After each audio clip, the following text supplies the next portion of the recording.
sur les affiches, il est écrit que nos frais d'appui aux besoins de l'enseignant du mois de mi-juillet et de la totalité d'août ont été perçus à l'école, mais détournés. Oui, effectivement, tel que vous le connaissez, les frais d'appui aux besoins de l'enseignant sont des frais légaux ressortis dans l'arrêté du gouverneur. Il y a des gestionnaires à l'école, des gens qui gèrent l'école, et ceux qui gèrent l'école, c'est la congrégation de Saint-Vincent de Paul de Rousselin. Alors, cette congrégation nomme le préfet, et c'est le préfet qui gère l'école au quotidien. Alors, ces frais-là, à travers l'arrêté du gouverneur de l'année 2023-2024, ont été budgétisés, ont été perçus, mais à notre grande surprise, détournés.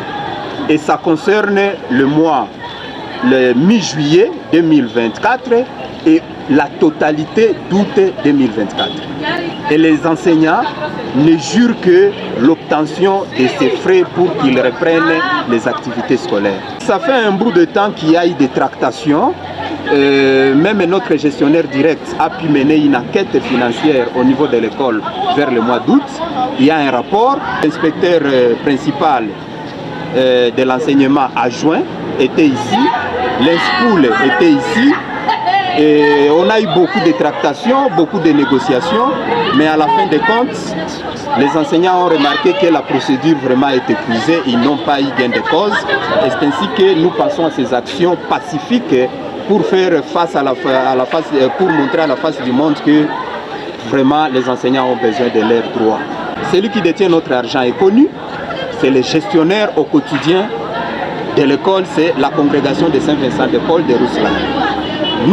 Nous savons que l'argent a été perçu, l'argent est là, l'argent est logé quelque part, et nous ne réclamons que l'obtention de cet argent et les activités reprennent normalement.